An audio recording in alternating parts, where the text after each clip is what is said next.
Hello and welcome to my channel worksheet 37 class 10 active voice and passive voice की यह exercise है। तो इसे हम लोग करेंगे। यहाँ पे जब भी आप करते हैं और आपको ऑप्शंस दिए जाते हैं तब बहुत सरल हो जाता है इस एक्सरसाइज को अटेम्प्ट करना। आपको मुख्य जो बात ध्यान रखनी होती है वह यह रखनी है कि आपका जो आप बात कर रहे हैं he stole his master's gold so he, तो यहाँ पे हम जिसकी बात कर रहे हैं वह एक वचन है या बहुवचन है और टेंस का आप थोड़ा सा ध्यान रखेंगे। तो आपको वाक्य में ही कोई ना कोई आपको हिंट दिया हुआ रहता है। जैसे पहला वाक्य देखते हैं स्टोल, तो दूसरा रूप यानी कि पास्ट टेंस का प्रयोग किया गया है। तो जब पास्ट टेंस का प्रयोग यहाँ पे किया गया और ही है अर्थात एक वचन, तो अब हम ऑप्शंस पे जाते हैं। आप किस तरीके से यहाँ से ऑप्शंस की सहायता से आप उत्तर का चुनाव कर सकते हैं यह आपको सिखाया जाएगा इस वीडियो के द्वारा, जो कि शायद ही आपको कहीं पे मिलेगा। देखिए स्टूल हो गया पास्ट टेंस, ओके, और यहाँ पे ही यानी कि एक वचन का प्रयोग किया जा रहा है। तो यहाँ हम अब ऑप्शंस पे जाते हैं। Was arrested, will be arrested, is being arrested, is arrested. जब यहाँ पे इज़ आता है तो दैट मीन्स हम वर्तमान काल की बात कर रहे हैं, तो ये ऑप्शंस हमारे वैसे ही कट गए। विल भविष्यकाल, तो भविष्यकाल भी नहीं होगा, तो एक ही ऑप्शन बचता है वॉज अरेस्टेड, और यहाँ पे वॉज जो है एक वचन के साथ वॉज का ही प्रयोग किया जाता है। तो भूतकाल का एक ही ऑप्शन है यहाँ पे।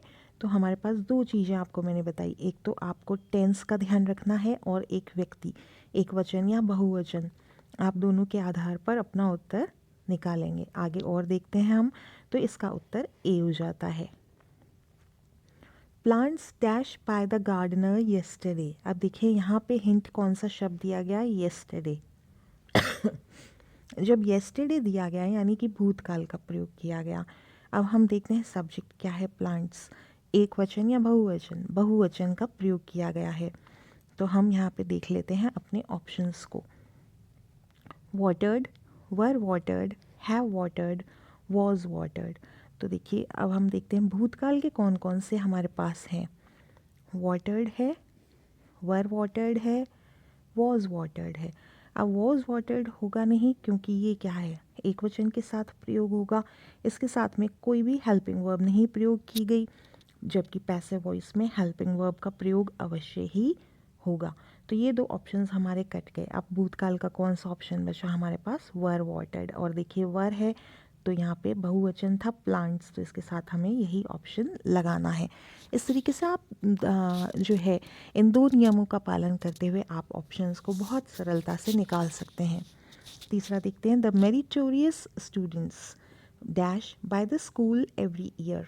एवरी ईयर यहाँ पे हिंट दिया गया है, प्रत्येक वर्ष, यानी कि कोई काम प्रत्येक वर्ष किया जाता है, अवार्ड दिया जाता है, दिया जाता है प्रत्येक वर्ष, है के लिए इज़ या आर का प्रयोग होगा हेल्पिंग वर्ब में।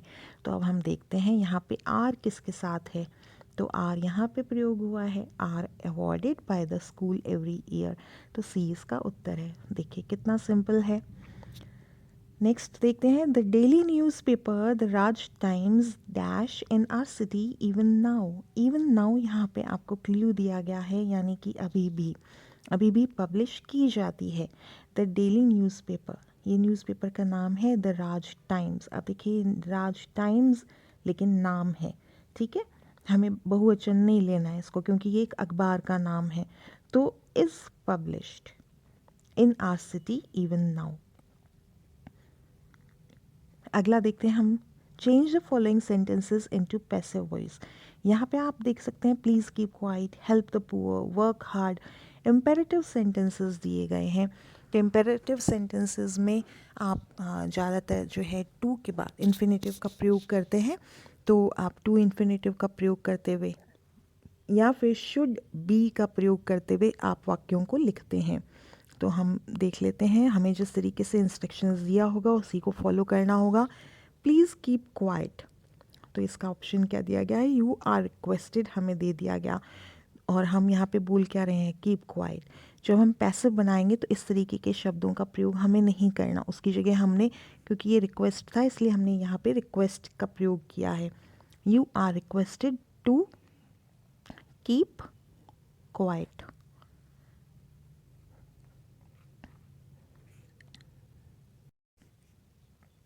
अगला वाक्य देखते हैं, हेल्प द पुअर। तो द पुअर से इसको वाक्य को शुरू किया गया है। एक तो इस तरीके से हम कर सकते हैं, you are requested, you are advise, तो इस तरीके से नहीं दिया गया हमें, द पुअर सीधा ही दे दिया गया, the poor should be helped. Should के साथ हमें यहाँ पे बी का प्रयोग करना है और helped, the poor should be helped. अगला वाक्य देखते हैं, वर्क हार्ड। तो यहाँ पे दिया गया है work hard, you are dash work hard. तो वर्क हार्ड हम किसी को क्या दे रहे हैं, सलाह दे रहे हैं, तो वहाँ पे हमें भाव देखना होता है। You are advised, ADVISED, advised to work hard, you are advised to work hard. Open the door, let the door be opened.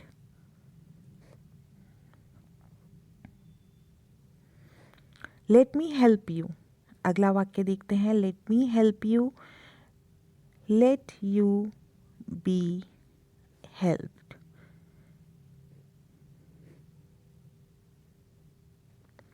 Get out from the room. ये हम ऑर्डर कर रहे हैं किसी को कि कमरे से बाहर चले जाओ, तो you are ordered, ये हमें दे दिया गया है, ऑर्डर का भाव है क्योंकि यहाँ पे you are ordered to get out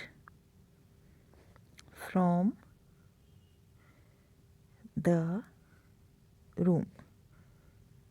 बहुत ही सरल तरीके से एक्सरसाइज हो जाती है क्योंकि ये चीज़ हमें दे दी गई है ऑलरेडी, तो बहुत ही सरल हो जाता है इसको अटेम्प्ट करना। उम्मीद है वीडियो आपको पसंद आया, जानकारी उपयोगी लगी। चैनल को सब्सक्राइब नहीं किया तो डू सब्सक्राइब। Thank you.